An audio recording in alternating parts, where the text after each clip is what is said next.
we call them David and Goliath, those pair. I mean, if you're going to get to see them on the track, they're chalk and cheese. I think one's weighing in at about 470 kilos and the other one's about 570. But look, two totally different physicals and on what they've achieved to date. First and foremost, Cinderella's dream.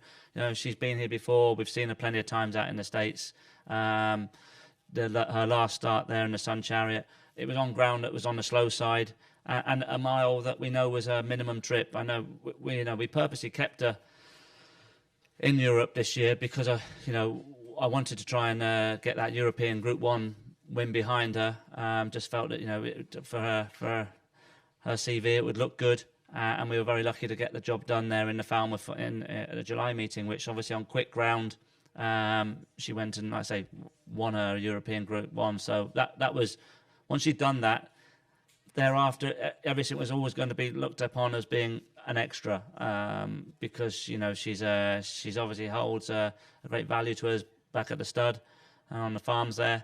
So once she achieved that, it was great. We've ticked the box. Therefore, afterwards we campaigned there. We thought about bringing her over here as a warm up for fillies and mares that she ran very creditable in last year, finishing second. She, like I say, but in the Sun Chariot, the ground was too slow, and she's definitely come forward for that run. Don't ask me why, but it's just in the spring she showed plenty of speed and just travelled, and her last two runs there in France and Newmarket, she was, I don't know whether she just wasn't firing on all cylinders, but there's no doubt about it, she is now.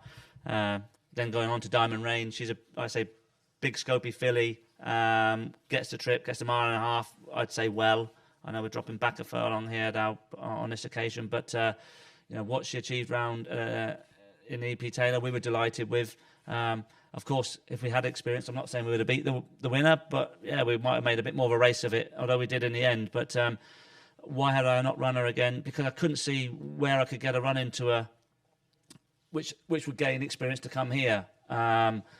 On ground there that, as we saw, could have run her in the Prix d'Opera, but again, the ground would have been too soft for it. Well, she's quite versatile, but I didn't see a gain to that, to be honest. So I felt, let's just come in here fresh and well. And she's a big unit, so her challenge is going to be getting round here.